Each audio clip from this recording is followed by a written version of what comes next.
to this lesson where we are going to talk about the solo for money. So, have you ever thought that a song might be like a really cool song and the solo might be a really cool solo, but they don't really like belong together? So that ever crossed your mind? When you learn to solo, when I learned how to play solos, we didn't really talk about songs. We talked about solos, how to build like tension in it, and repetition and phrasing and stuff like that. So you do that and you come up with some of your favorite phrases, right?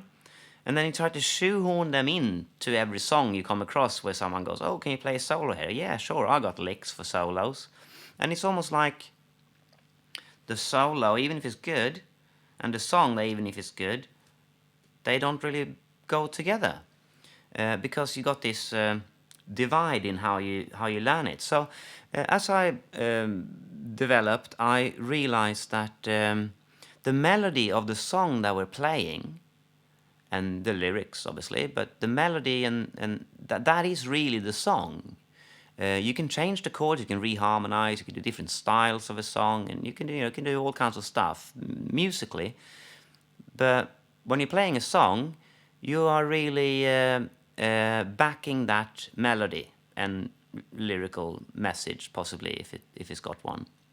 So when you play a solo, why not build that solo on the melody of the song? So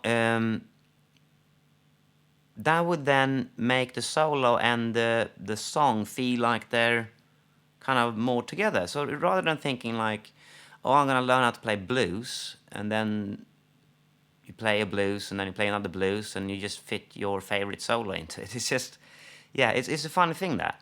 So I thought rather than experimenting with like, "Oh, here's a cool lick that someone played on a record once," let's look at how can we use the melody and what the song is already doing and turn it into a solo. So we've spoken about the flat 5 and the third and how you need to bend that. So that's a given. We're going to do that.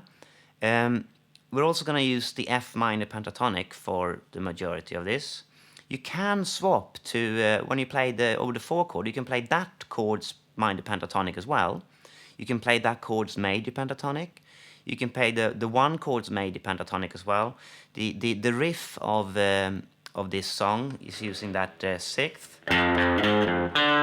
That's a note from the major pentatonic. It's not in the minor pentatonic. So clearly that note could be added as well because it's in this song. So if you play a solo, then you got your minor to major thing. You got that 6th thing here. So this is minor. This is with 6th. You could put them together there.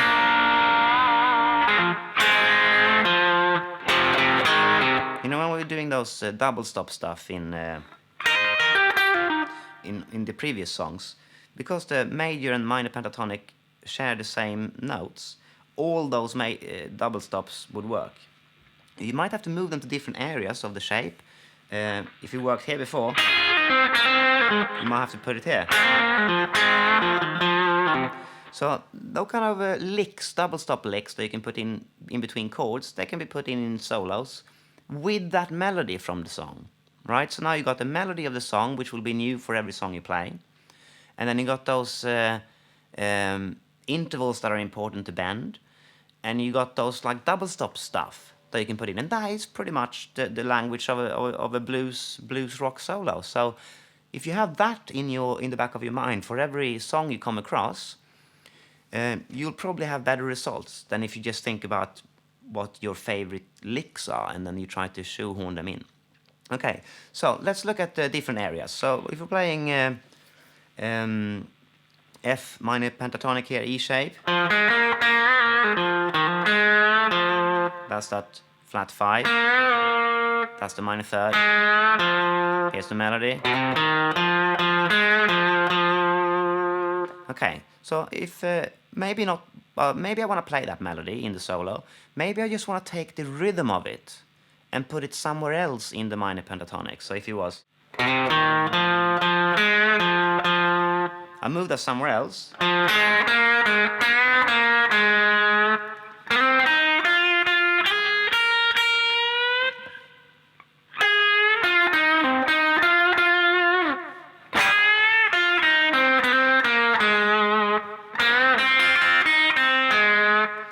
Stretch that rhythm, move it to different areas, but think it when you're playing it.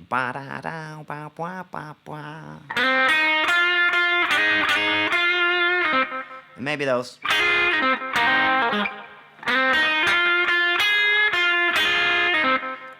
Fuse them together.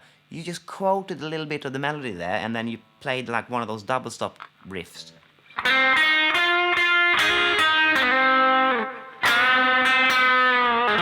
Second part of the melody.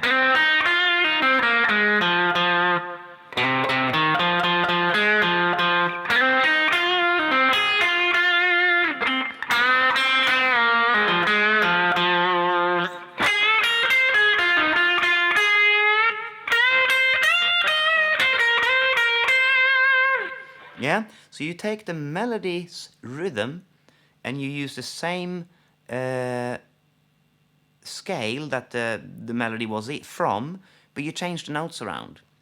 Yeah, same thing. You could take the notes that you're playing,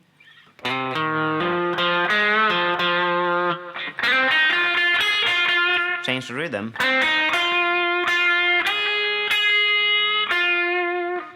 So then now you're with the song still, right? Let's take a really simple one, just the word money. I want money, just that da-da. It's like a triplet, wa-da, or like a ba-da. Drag that out, ba-da. Put it as two notes.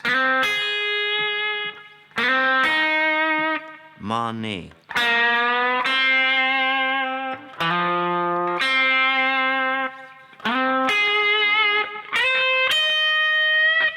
So you're still, if you're thinking like that, and you're putting that in your playing, it'll sound like the song.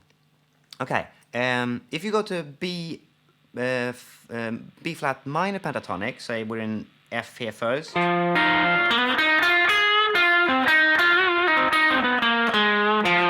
then we go to, if I put the B flat minor pentatonic in,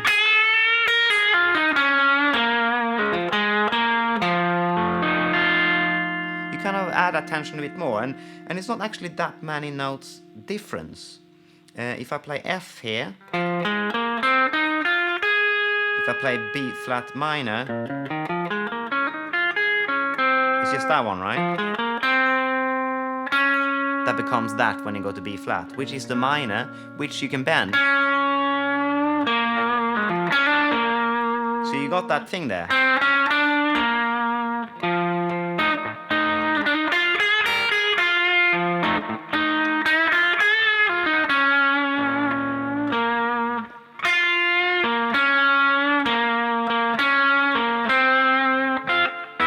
When you go back.